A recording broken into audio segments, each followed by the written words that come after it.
Assalamualaikum warahmatullahi wabarakatuh. This is your neat parent host, Zakaria. Inshallah, you're all well and are anticipating Ramadan. Yes, Ramadan is right around the corner, inshallah. And I'm not sure about you, but definitely as a Muslim parent, or the minute I became a Muslim parent, it changed in a good way. However, there were some changes that I experienced in Ramadan, or being a Muslim parent during Ramadan. It's a different experience than being a Muslim during Ramadan, or a single Muslim during Ramadan, a married woman or man during Ramadan. Um, so we're just gonna go through a couple of things that could be helpful, or just some helpful reminders, um, and hopefully helpful perspective for Muslim parents to see and keep in mind for this upcoming month, inshallah. It's inshallah in about 2 weeks, a little less than 2 weeks, about 11 days or so. So, depending on when you hear this, it will not be Ramadan, so there's still time to implement some of the things that are helpful for preparing. Not in any particular order. One thing I would suggest is planning meals, or just if you're not the type of person to write things down or have a checklist or meal plan and just, to the T, it's not necessarily required, but it is helpful to have a general idea of like the meals that you may have. We having split pea soup on Mondays and Thursdays. We're having chili on Sundays and Fridays. It's really good to just plan, like, make sure you have the beans, make sure you have the split pea, make sure you have the beef, um, for that, because definitely shopping while fasting is an unpleasant experience. I think majority of people will confirm that it's not pleasant. It's not pleasant usually because you might end up overspending because you just think that everything's delicious and you're so hungry and you just want to buy out the whole store. And or it's painstaking and it's just like cruel. Your stomach is like growling and you're like trying to have patience in the store while you're hungry and while you're maybe you brought the kids along with you, and we know how that story unfolds. However, if you planned it, either maybe you plan to go grocery shopping after sunset, inshallah after your iftar, or if you've stocked up prior to Ramadan for like the basic, maybe like 2 week batches of keeping inventory of, oh, these are the meals I intend to make within the next 2 weeks, and then maybe do it another 2 weeks for the latter part of Ramadan, inshallah. It will be a more pleasant, less stressful, less cruel experience with regards to the meal planning, because definitely cooking while fasting is another experience within itself. So definitely that leads to the second part, which is related to the first, kind of reminder or something to take into consideration prior to Ramadan, would be to, if you can cook late in the evening when you're able to like taste the food, or you're able to make food while your stomach is full, excuse me, while you're full and not starving, and maybe you've utilized the daytime hours for other things, whether it be um, more ibadah, or maybe volunteering or helping the kids with their schoolwork. That's definitely something that maybe evening cooking could be part of your routine, is that before Tarawih or after Isha, you might have time or to put something in the slow cooker or put something on the stove or in the oven and just let it not burn, but definitely let it cook at a slower pace, and then you could go back to extra prayers or extra tend to the needs of your children or other family members, and also take care of yourself. So definitely being able to either cook at night when you're not fasting and you're able to taste it and maybe be a little less anxious because you're hungry and you're starving or you have other things to do, that might be something that Muslim parents might want to consider, as well as maybe even bulk or cooking in batches. I've never been really successful at that. However, I've heard of many people being quite successful at cooking in bulk or cooking in batches and or freezing it and then unfreezing it or defrosting it prior to the meal. So just maybe a little bit before iftar, just getting those meals defrosted, and then it's almost like your own DIY frozen meal or frozen dinner or TV dinners. I think they used to call them in like the old days, but definitely that could be an option for folks. But just to get that reserve built up, now would be a good time if you haven't already. So that would be another reminder. Reminder number 3. Am I on 3? Yeah, I'm on 3. So I would say, as a Muslim parent, one of the reminders for Ramadan planning, inshallah, is getting the house decorated. Definitely the experience of Ramadan as a kid is so different than obviously the experience as an adult, especially because most of the children are not fasting, especially if they're really young. Definitely most of the kids are not fasting. However, we don't want them to have this reminder or memory of, oh, it's just such a solemn time, or it's such a boring time, or my parents are like grumpy. We definitely want to make it an experience for them, especially because they're not fasting. So they may not comprehend, like, really, what is Ramadan about? Like, we're just waiting for Eid, is probably what they're thinking. But at the end of the day, if we make it a festive time for them, at the expense, not at the expense of compromising on our fasting or our ibadah, then it is totally part of their childhood, and that is it'll be a totally pleasant part of their childhood, inshallah. So one of the things I like to do, which I usually don't do during Ramadan, which makes sense, is to just decorate the house. So whether it be scavenger hunts, I have that kind of in place, or have like little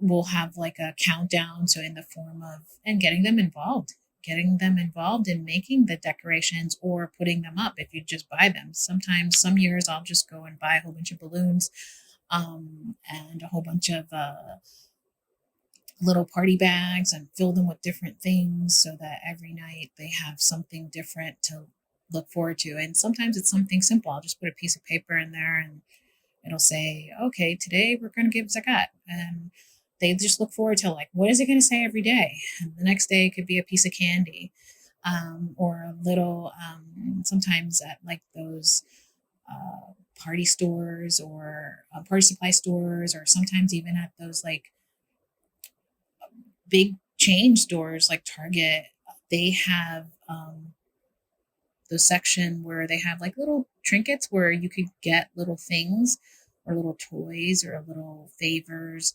and in bulk. So you could just get like one bag and I'll have like 20 in there. That's like 20 days of Ramadan. So you just put one in a bag or in a little pocket or a little calendar, kind of, you can make your own calendar with little envelopes. And it could just be something like, oh, today we're going to pick something from the jar of toys, or today we get to pick something from the jar of candies, or today you get a cupcake. So those are some of the things that were really, really, really low cost, but huge memories. And I think sometimes I have to even be creative as to what do I, is the pressure on? Do I have to up the previous year, or do I have to kind of still keep it pretty low key and and simple, but then also fun for them. And then obviously you take into consideration the ages of your children. So I have the whole spread of the whole range of children under 14. So therefore, it gets harder each year where you're like, okay, what is your teenager gonna like?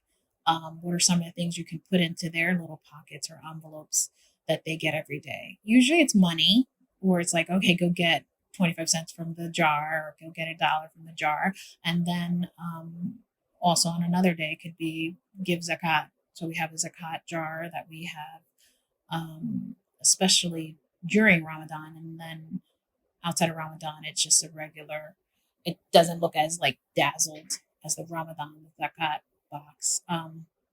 So that's just some of the ideas I just personally I've utilized and have worked for us. Um, and sometimes just making little paper rings so the kids can kind of create or get an idea, especially those kids of the age who, those of whom do not understand the concept of day. Like they'll say, yeah, we just did it yesterday. It was last year, actually. But they don't understand. And mashallah, they, are not expected to understand at a young age. But one of the things that, like the paper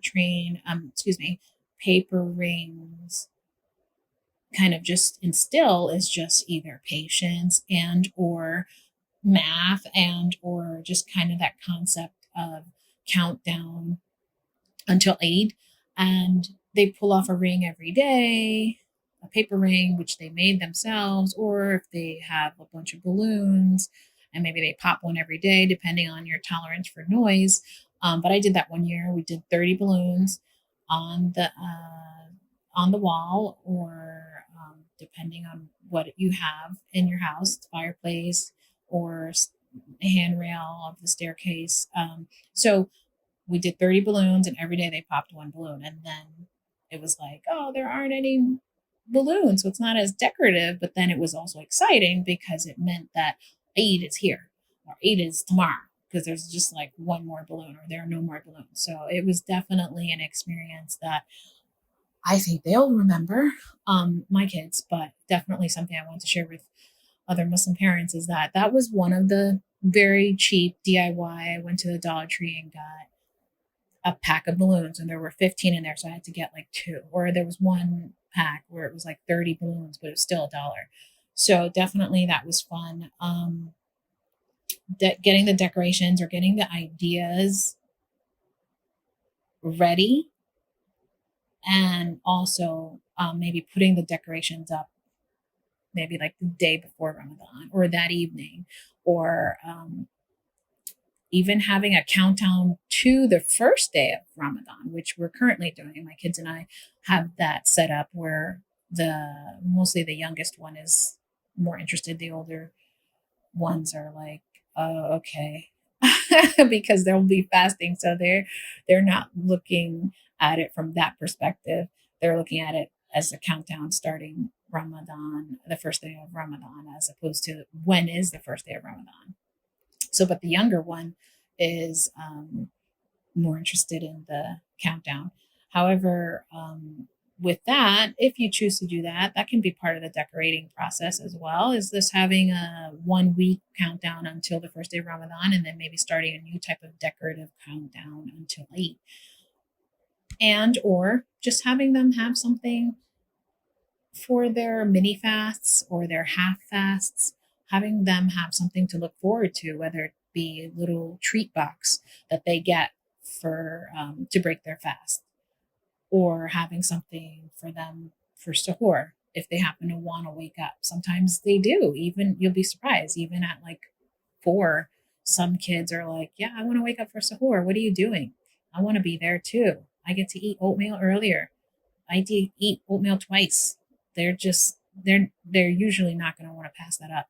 So mashallah, they are included in the decorating process, and then you have them in mind when you are decorating. So I would say that's something a little bit better and easier to do prior to Ramadan starting. Of course, you can obviously do it during Ramadan. I just think that your mind is, you know, focused on more um, kind of I don't want to say important things, but for lack of a better word, you're focusing on other things other than the decorations. It's good to have that already done and said and set up. So, inshallah, that is another tip or reminder um, for Muslim parents to keep and utilize and implement, inshallah.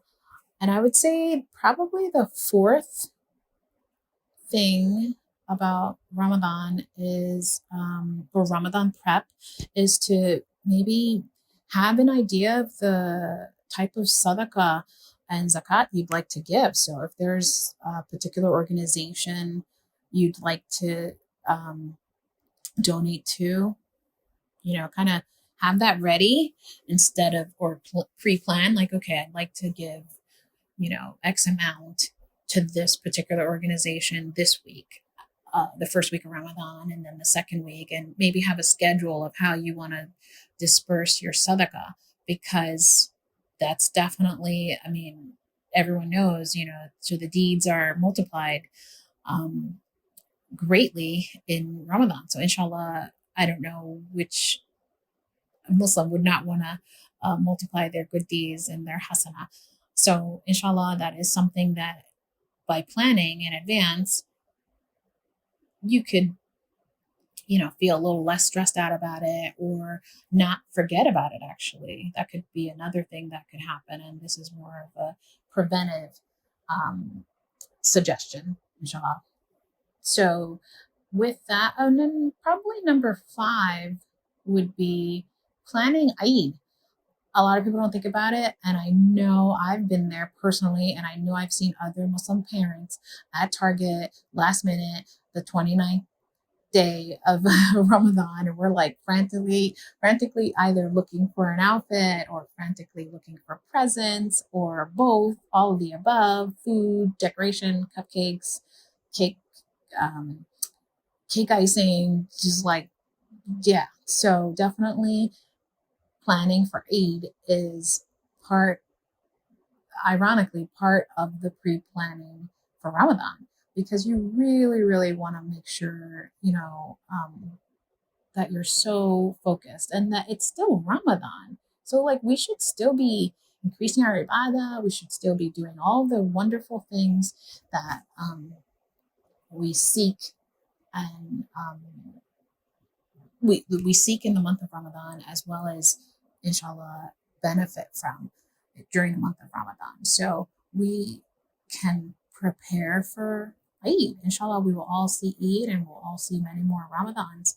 And that's something that we should prepare for. If it's preparing what we're going to eat that day, or where we're going to go to eat that day, or where we're going to pray that day, or what we're going to wear that day, inshallah, it's a day that everyone is able to enjoy and be very festive and happy and also have new clothes.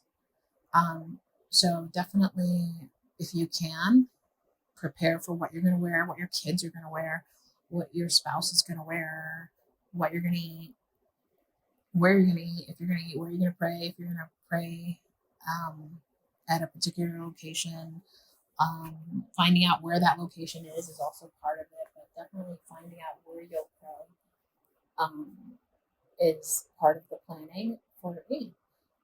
And obviously the presents. Sometimes there are holidays that are non-Muslim, but it coincides with our holidays, and sometimes there are like amazing sales, or a non-Muslim holiday might have just ended, and we have an upcoming Muslim holiday.